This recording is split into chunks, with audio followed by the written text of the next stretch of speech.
Welcome into the DNVR Rockies podcast brought to you by Strava CBD Coffee.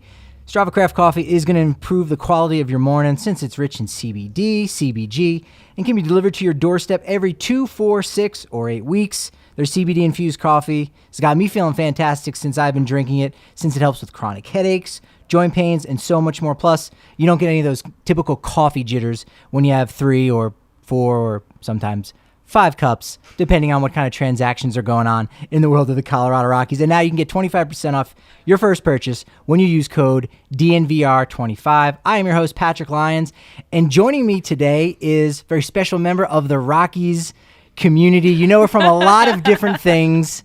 You know her from all around the country, really, even Canada. We'll get into how people know you from Canada. But ladies and gentlemen, give it up for Suzie Hunter. Hello, everyone. Happy to be here. Thank you for having me. Yeah, no, it was exciting when we thought about people that we have to have in this off season. We got to have Suzie in. It's a big deal, and you're now here. This is your home. I know. It's so fun. Happy to be here. It's fantastic. Now, before we maybe go back to where you're originally from, we'll start with, in our conversation, where people most know you from, right? Hartford. I think that's kind of where you jumped on the scene and burst into the Rockies world, right? Yeah, that's where I built my career. But of course, when the Yardgoats came into existence, that kind of brought me into this whole Rockies Twitter world. And I met so many great people and started coming out here a bunch. And now I live here. It's insane. But yeah, spent so much time covering the Yardgoats that I do miss them dearly. Yeah, and 2020, we all missed the Yardgoats and all minor league cities around the country. How much of a void was that during those first months and the first year, really, of the pandemic, when there was just no baseball going on at all in Hartford? Yeah, and especially Hartford, I think, is such an unusual circumstance, too, because just a few years before that, there was no baseball in Hartford because the 2016 season, the stadium wasn't ready. Those guys played that whole season on the road. So, that was already a void. And it's well, nothing like that will ever happen again in Hartford. And then the pandemic happened. So not something anyone could ever predict. So it's oh, gosh, out of the 5 years the Yardgoats have existed, they've played 3 years at this park, and it was a bummer for everyone in Hartford on so many levels. Wow, yeah, that's an interesting perspective. Like you said, 3 out of 5 seasons when you're supposed to be there and they're not. And where they are is Dunkin' Donuts Park, probably one of the nicest minor league ballparks. It's so tiny too. It's a minor league stadium, and it's packed out, but they got it in such a small little corner of town, and it's pretty perfect. Yeah, and the footprint actually of the park is kind of interesting. So the way it's positioned, they actually had to put the home dugout on where the away dugout normally would be, because they needed to give those guys, a little more room in the clubhouse and all that. So yeah, so it's an unusual park for sure, but it's so nice. It's brand new. Those facilities are beautiful. When you got your first look at Dunkin' Donuts Park, was right field the biggest question mark for you of what's happening out there in right field with that 2-deck system? And is a pop-up that goes 292 feet, is that going to be a home run in the first deck? Not in the so in the first deck, if it hits the net, it is still in play. So it's not a home run. But yeah, second deck. I've seen Ryan McMahon hit many home runs up there.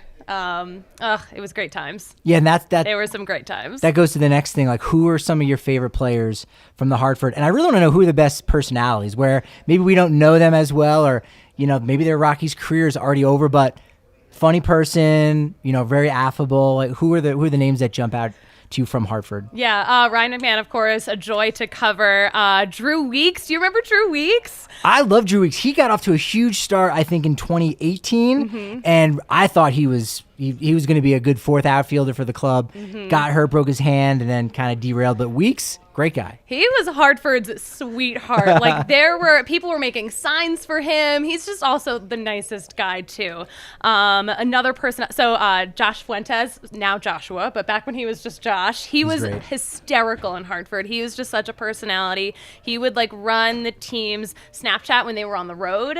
Oh. And then you'd go to the local dive bar and he'd be DJing later that night. It's okay, DJ Flint. No, yeah. we know he is in control of the radio no matter where he goes. Yeah, if you're getting a corner infielder, and you're getting a clubhouse DJ for wherever he ends up signing this offseason. Yeah, he was an absolute delight. Definitely one of my favorite Yardgoats to come through.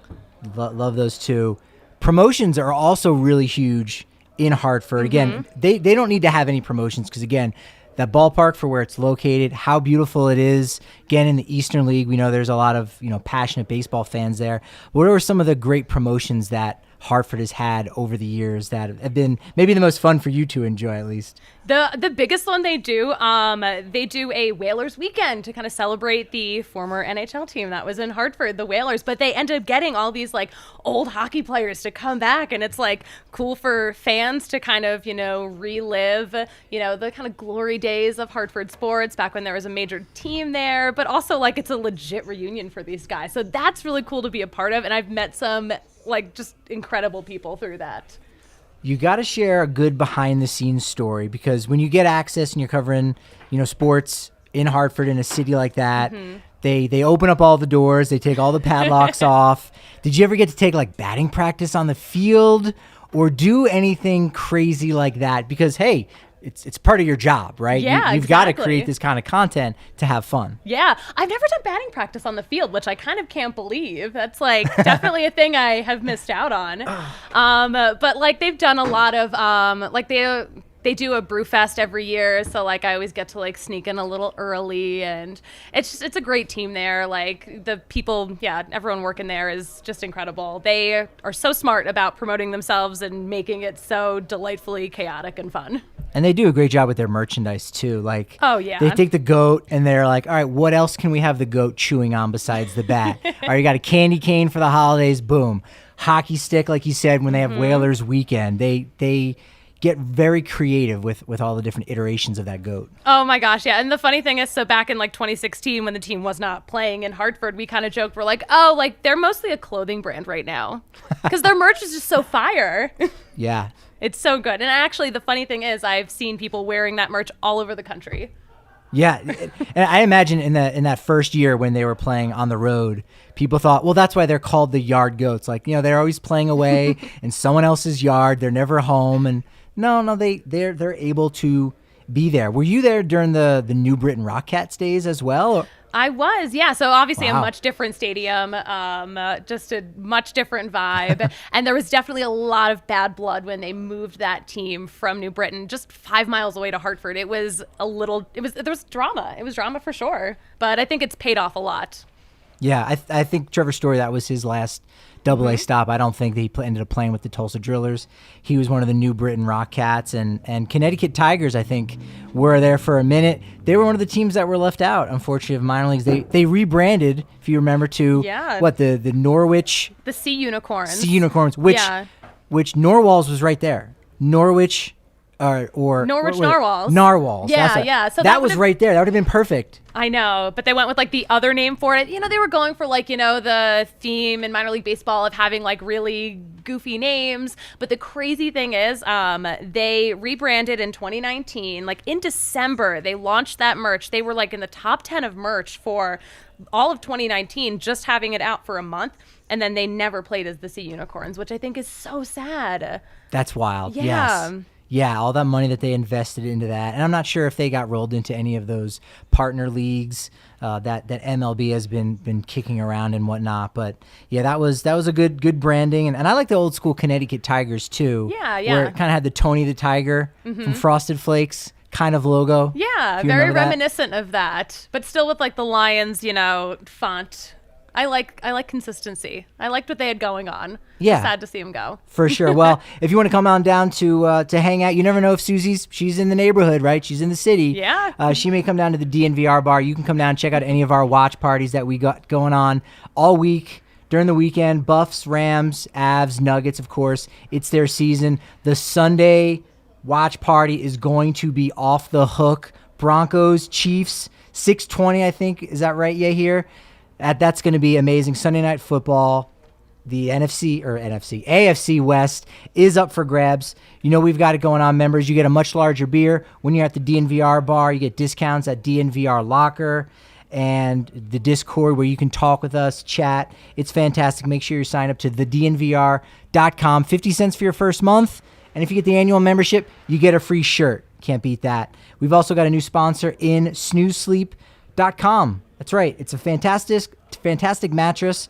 We've got the Snooze Sleep. It's the most universal mattress on the planet. It's perfect for every body. That's right. Whether you are warm, cool, if you want cozy, firm, soft, whatever you need, you can flip it. They've got a washable, temperature-regulated cover, and it's backed by a 122-year warranty, made by Colorado, designed for the world. And now when you use code DNVR at snoozesleep.com, you can receive $250 off a mattress, $250 off an adjustable base with code DNVR at snoozesleep.com. If you were at any of the tailgates over the weekend, big W against the Chargers, we may have to talk about a tailgate that you attended a couple weeks ago.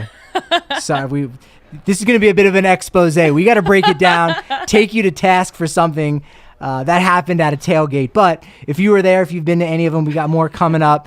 All you can drink Breckenridge beer, all you can eat sexy pizza. What is it? Well, they are right here in our Denver community, 13 years. They're as local as it gets. Hand-tossed deck oven pizza. They've got made from scratch each morning dough. Choose your own adventure with a wide range of topics. And they do an amazing job giving back to the community. Make sure you check out www.sexy.pizza and check out their About page for the donations link if you want Sexy Pizza to support your cause. Stop by any of Sexy Pizza's locations in Denver, Capitol Hill, Old South Pearl, Jefferson Park, and Park Hill, with Trinidad, Colorado on its way. All right, tailgate business. Suzie. And this is where we were going to go next. What did I do? Before Hartford, there was Philadelphia. Yep. And before this set, you were last seen partaking in a Broncos tailgate, and you were wearing Eagles gear, weren't you? I know. Listen, I grew up in Philly. It's where I became a sports fan.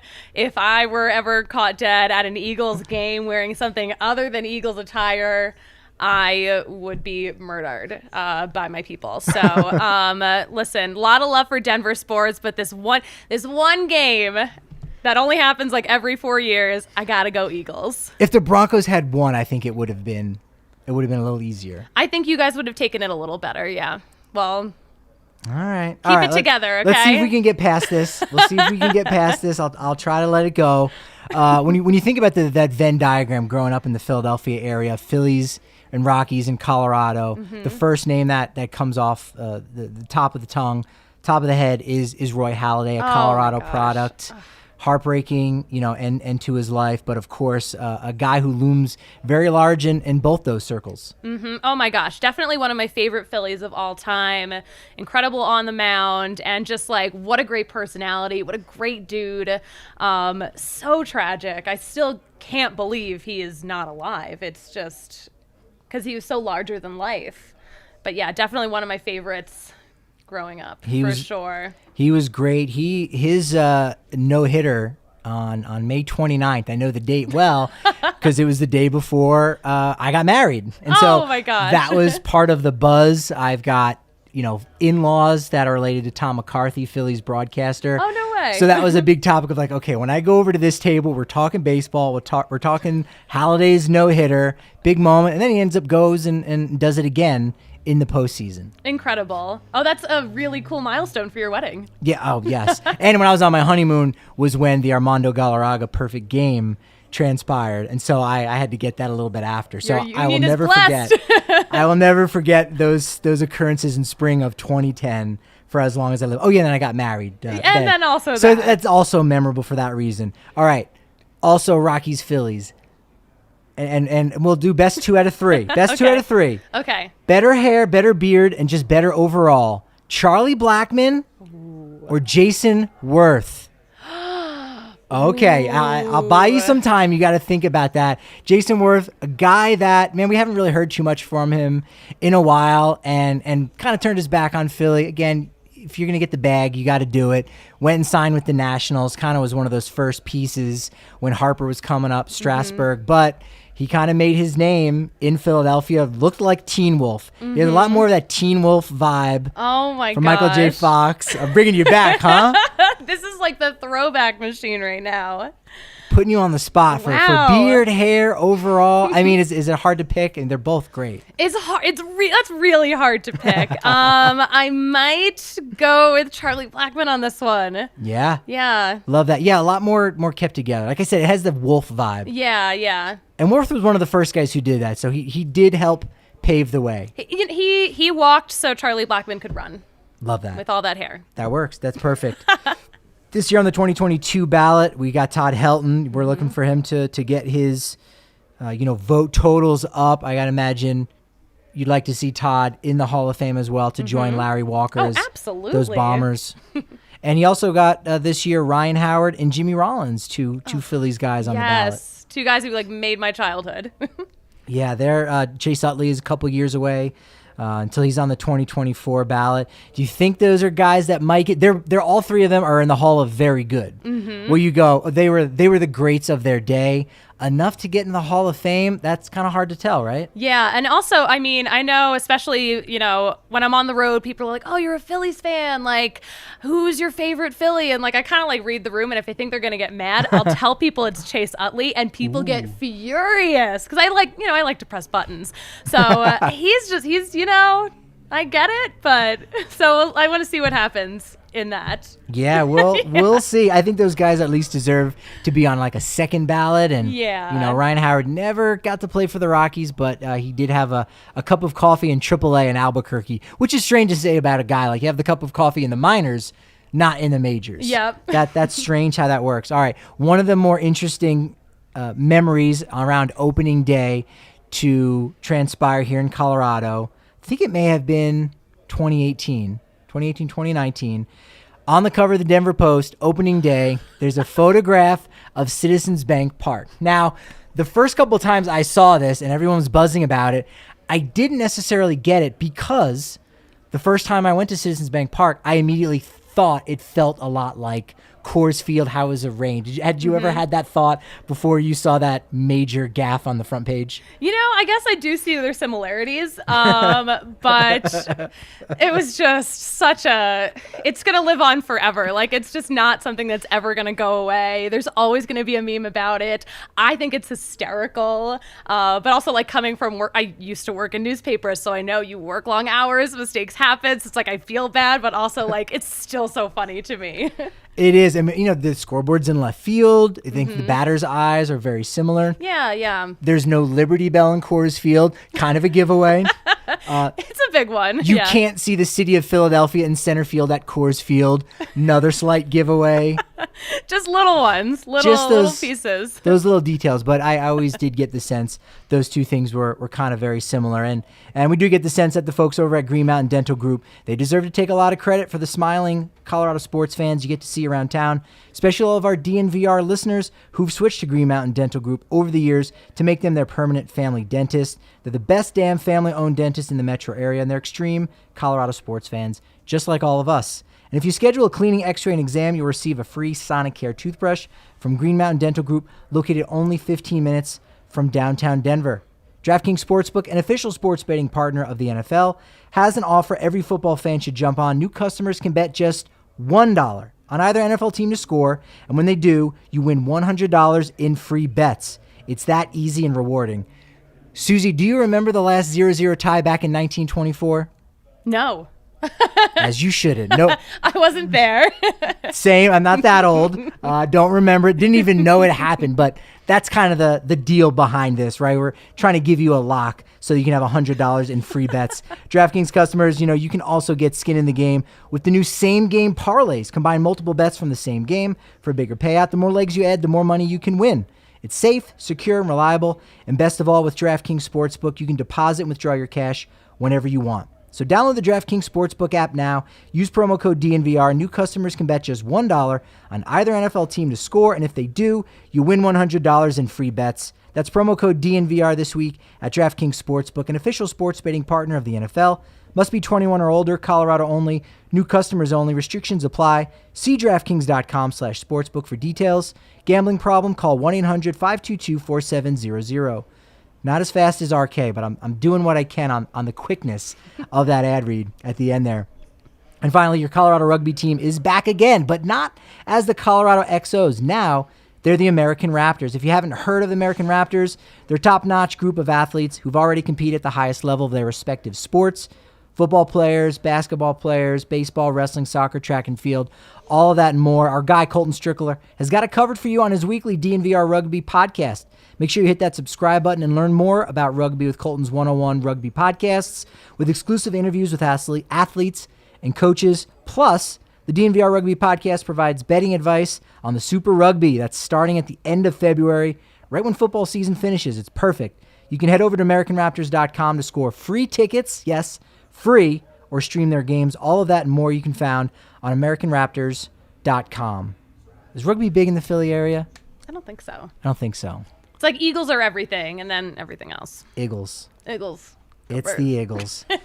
All right, the big thing we got to discuss here with you, Suzie. Well, there's two big things, but the first thing will lead into the next one. This summer, you just, I don't know, you lived your best life. You went to all 30 stadiums, except you didn't actually go to 30. We'll get to that in a second. Yep. You went to a little bit more than that. There's a twist. Where did this idea come from? It's a bucket list that everybody has. Oh, yeah. But what made 2021 the year for you to say, I'm going to do it. I'm going to do it. So, I mean, this is every baseball fan's big dream. Like, everyone wants to go to every ballpark. But, like, to do it all in one season is like, wow, like, if only I could do that. So then, you know, I was in Hartford. I was a TV reporter and just, like, absolutely drained from reporting through the pandemic.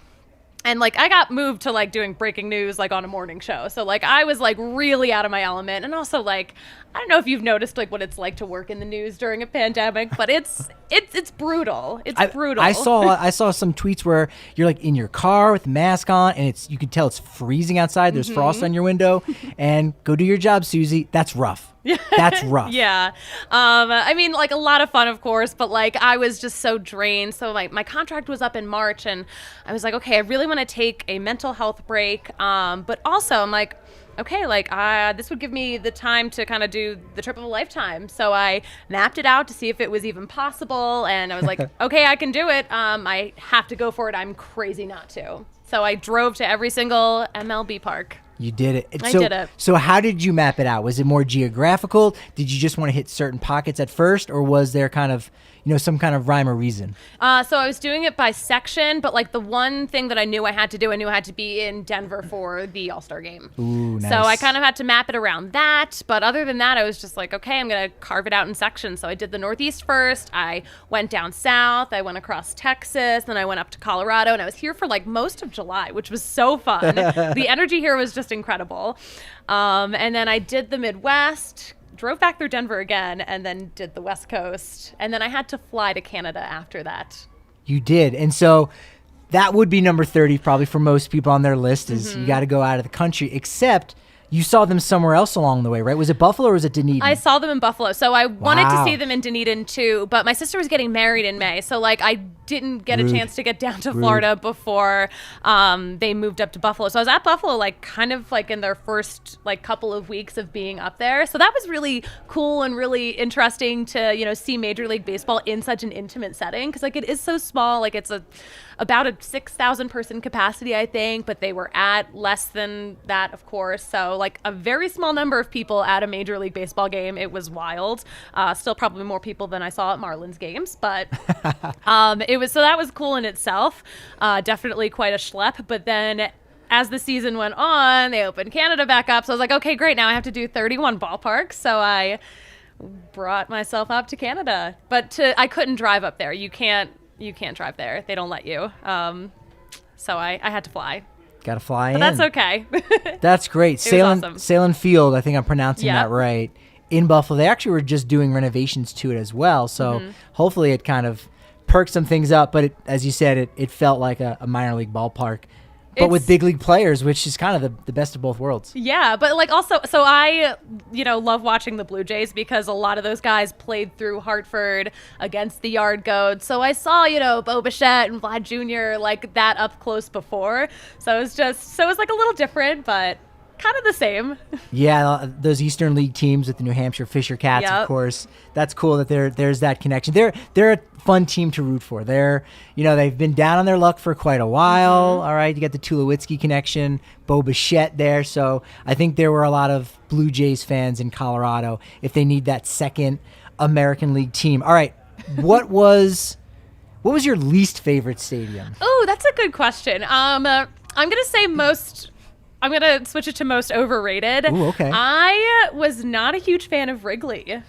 Ooh. Yeah. I've never heard that. So, I mean, it's very similar to Fenway. I've spent a lot of time at Fenway. I worked at a Fenway Sports Bar for like 3 seasons. So I've spent a lot of time there. They're very similar parks, but Wrigley, they don't let you just like walk around the park. Like you can't do a lap. And when I'm going to a park, I'm like, I'm visiting all these parks. Like I do a couple of laps. I talk to people. I want to get the view from every angle. You can't do that in Chicago, which apparently is because I guess some fans got too drunk and ran from their cheap seats and like onto the field or something like that. But I didn't like that I just couldn't walk around, and then like all the views are bad, and it's Chicago in the summer, so it's just, I appreciate the history there, but I did not love my time there. Wow. And was it a day game? It was a day game. I went to 2 games. They were both day games. So they were brutal. It was like 900% humidity too. And like could not see anything happening on the field. Any pre-gamed before at maybe Murphy's Bleachers, one of those pubs around? Yeah, Cubby Bear is actually the spot. I have a friend who lives in Chicago, and that is like her regular spot. So I went to Cubby Bear. Weirdly enough, met 2 bachelor parties at Cubby Bear who were from Colorado. Wow. I know. I'm like, what are you doing here? So that was like really funny in itself. I still keep in touch with some of them. I like that take about Wrigley. Yeah, you're right. It is very confined in that capacity. I think the same was true for Fenway. You can walk around, but there's this one spot in left field at Fenway where there's like actually seats in the walkway. And so if you sit there, you have to get up anytime somebody is getting to their location near the Green Monster. Like it's tight. These old parks are kind of inconvenient. It's cool that we still have them, and I love that for us, but like also just not always a great experience. And they've got the old school seats. Like they might be new. They may have put new seats in. They're cramped. But the size is small. Yeah, built in 2019, but for the 1919 body frame. Yep. It's bit different there. A malnourished body frame. Oh, very much so. What about Miller Park, which is now American Family Field? Yes, it is. Not too far from Chicago. I find that to be one of the few domes that are retractable roof stadiums that I kind of like that. I don't like Chase Field, but I did like Miller. What was your take on that? I liked it. One of the days I was there, it was they had the dome up, and it was so muggy in there, and I'm like, why is this happening? But actually, I loved it a lot. Had a great time there. My favorite retractable dome though is Seattle. Oh, okay. Yeah, I had a great time in Seattle. Seattle was delightful. I have not been there yet. Looking forward to it. And also looking to, and this may be the bridge here to get to the next piece because you're a bit of a foodie. Yeah. You had the season crickets in Seattle, didn't you? Yes, I did. I had like the last batch of them actually. And was it like the first inning? Or was it late? Because I think they sell out pretty quickly, It right? wasn't that late, but like I want to say it was like maybe 3rd inning or maybe 4th inning max. But like it was kind of late in the game for them to still even have them. So I was very lucky that I got them. I couldn't find them. It took me a while. Oh, yeah. Everyone should know. Like, all right, what section are the crickets at? Yeah. Have you ever had seasoned crickets, or would you ever have some kind of seasoned insect? I have never had crickets, but I have had a scorpion. Yeah. Inside the lollipop? No, actually, there's a place down south in Texas that gives you a scorpion that's like grilled, like a grilled scorpion seasoned, so you get to eat it on a lollipop. It's on a stick like a kebab, but it's pretty good. Now I've done scorpion shots. I've never had it grilled like a little steak. That's coming up. That's coming up next. There's going to be a team that may reach out to you to kind of work on some creative things, because that's another thing that you do with your friend Amanda. Yeah. at Nacho_Scout. You're a big Nacho fan. I love nachos too. That's kind of my jam. I feel like it's got all the major food groups in it. And talk a little bit about Nacho Scout, maybe where it came from and some of the things you like to do with that account. Nachos are the perfect food, first of all. So back in 2017, my best friend Amanda and I, we were like sitting there thinking, we're like, wow, what would our dream job be? Like, gosh, it would be like going around to every stadium and like making videos about the food. And Amanda's like, why don't we just do that? So we just started doing it. All you do is just ask people to come in with camera gear and try their food and make videos about it. And people were so excited. So we started with minor league teams and we just had the best time. And we ended up going to a Phillies game and getting to do that. That was my first, MLB press pass was, getting to do food videos with the Phillies. It was amazing. It's like brought us it's brought us a lot of joy. That's so promising for anyone to hear that goes, well, now Suzie's in sports media. She does this. She was an anchor person. You got on the field because of a love of nachos. Like, find your angle, find your in, find an excuse, and you go, sure, come on and eat some scorpions with ya here. That's it. So my question is, do you guys just do nachos? We'll do all of the food, but we start with the nachos. Like, they're the jumping off point, and then we explore the other really fun, unique food items that any given park has to offer. Okay. Pardon me, but aren't all the nachos the same? No, my God. I'm not a big nacho fan, if I'm honest. So I'm not, but I'm wondering, all nachos have tasted the same to me since I've grown up.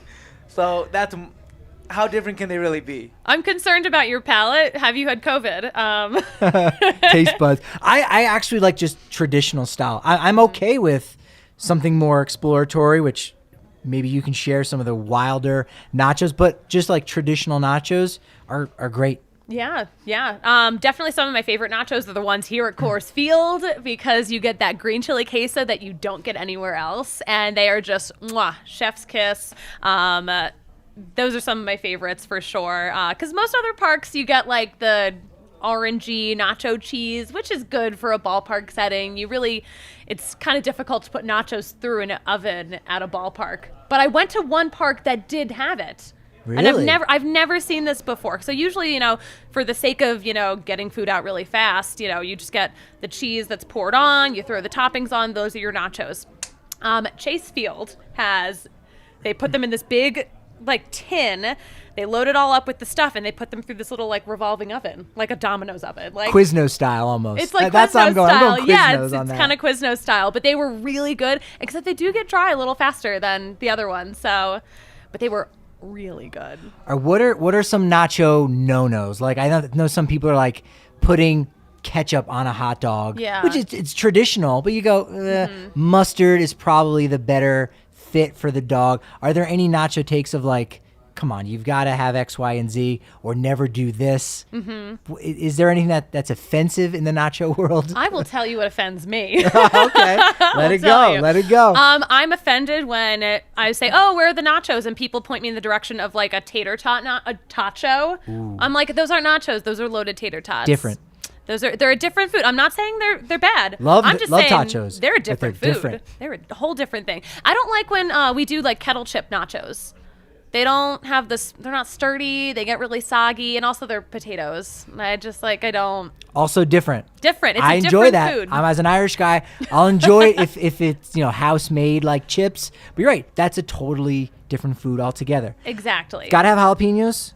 I love jalapenos, but I know a lot of people who can't handle spice, and I feel bad. Like if I'm sharing nachos with like my mom, she doesn't want all that spice. She's gonna fall apart. Tomato is a little too spicy for her. She that type. Like borderline. Like, whoa, no. What's in that? Tomato sauce? Yeah, it's got some kick to it. She's listening. She's gonna kill me for making fun of her. Meat. You gotta have meat on it, or are you good just like plain, like that's just traditional? I don't think you have to have meat on them. Okay. I do love seeing, a lot of parks will have like really good like smoked barbecue, and that's a great nacho topping that's easy to like batch make like ahead of time. So like that's a really good nacho topping at any ballpark. But also like if you're putting other stuff on there and kind of filling out the plate, you don't need meat to have good nachos. The ones I had at Chase Field were actually, they had cornbread on them. You could get meat on them, but you could also get cornbread on them. And it was different, but it was pretty good. I liked it. The helmet, the Nacho helmet, if you're given a grade to Nacho, does that bump it up immediately a whole score just because it comes in the helmet, or are you not distracted by that because you're a pro? I love a souvenir, but at the same time, it's Ooh. not the most efficient vehicle for a Nacho. Okay. Because you just get a lot of naked chips at the bottom that are just going to go to waste. So it can be a little wasteful depending on like how they make them. But I do like a souvenir, but I think like the little cardboard tray is the best way to go. Now, you had the crickets and some of the interesting food takes I saw over on at Nacho_Scout. Candy corn and circus peanuts. And I couldn't get a feel if there was sarcasm there. Do we like candy corn? Do we like circus peanuts? What do we think on that? Amanda and I actually once made candy corn nachos because we knew that people would hate it. And I think they wrecked one of my pans, actually. It is not a food that is meant to be melted. I'm like, okay, so what is this doing in my body if this is what it's doing to my pans? That being said, like I kind of don't have anything against candy corn. I like candy corn. I'm a candy corn fan. And I like a good circus peanut. I haven't had one in at least 5 years, but that used to be something I would eat. And if I saw it somewhere, I go, all right, I'll pick that up. But you can't really find circus peanuts. Some people might not know. Yeah, have you ever heard of a circus peanut? I haven't had I have no idea what that is. Honestly. It's not actually a peanut. Honestly, I'm trying to think. I'm like, when's the last time I even had a circus peanut? Like, it's probably been at least 20 years. Where do you even get a circus peanut at? Brandon, circus peanut. Isn't that a candy? It's a soft thing, right? Mm-hmm. Orange. I don't know where you're going to... Yeah, it's orange. It's terrible. It's not good. It's not a good thing. It's kind of like chalky a little bit. It is. It's chalky and it's stretchy. It's stretchy until it tears. I know what it is. Yeah, it's bad. I think the candy corn and circus peanut, they have to be in the same camp. Yes, same. Circus peanut is candy corn's drunk uncle. I'm in both of those camps. I'm very much Circus okay with peanuts that. can double as like packing peanuts. That's probably where they came from. I think that's why there's a shortage. You can't find them in a grocery store now. At this point, you just Amazon's using them for shipping. Yeah, they just need that orange food coloring, and packing peanuts are really circus peanuts. I may need to try that. Oh my when I get home. gosh. All right, so now that you've gone to all 30 stadiums and then some, would you be more inclined to do that trip again, or try to hit up most? Because it's got to be impossible to do all of minor league. That's 120 plus. Yeah. Or how about Japan? I would love to go to Japan. That is like top of my list. That is like the baseball vibe I want to experience. That if I could like snap my fingers and go anywhere, that is the next ballpark trip I would do. That makes a lot of sense. And there's less teams there. You could probably swing over to South Korea, enjoy some KBO games. You definitely have a lot of options. Yeah. When it comes to going those games and having that experience. I see that as being the next one rather than doing the whole trip again. Yeah, I mean, I would do this whole trip again too in a heartbeat, but I'm like, oh my gosh, there's so many other parks to go to. I actually thought on this trip I would make it to more minor league parks, and I did not. It was just hard enough kind of driving and getting through the 31 that I did have to go to, but I would love to. I wish I could have done more minor league parks. I wish. Yeah. Only had a driver. And they're at least an hour away typically. Like that's part of the deal, right? You don't want it to be too close to the major league club, or people are just going to go to that. There are obviously those rare occasions, like in St. Paul. I hear that's a very nice stadium now. Yeah. Twins' new AAA facility. So, what was your favorite stadium, or maybe even just your favorite experience that you had on this major road trip from the summer? Yeah, I mean, of course, I always love Coors Field, but I exclude it from my favorites because I've spent a lot of time here, so I think I'm a little biased. I had such a great time in Seattle. That ballpark is amazing. They had great food. That city's really cool. But I was also there on a night where they were doing a very special promotion. So I'm walking around the park. My mom was here with me, and like one of my really good friends from college. So we're walking around and we see all these people wearing berets and striped shirts and like little scarves and like carrying like actual baguettes. We're like, what is happening at this park right now? Like some kind of French heritage night? Like what is this? So finally I like grab someone. I'm like, what is happening? I'm like, why are you all dressed like like this? And she's like, it's South of France night. And I was like, please tell me more. So there's a section that sits all the way down the first base line, and they are fans of Thai France. So they call that section South of France. So some fans collaborated with the Mariners to make a South of France night. So like the team was actually giving out like actual baguettes, and like it was absolutely delightful. I was like, okay, this is what I love about baseball, just like goofy stuff like that. And I will just remember it forever.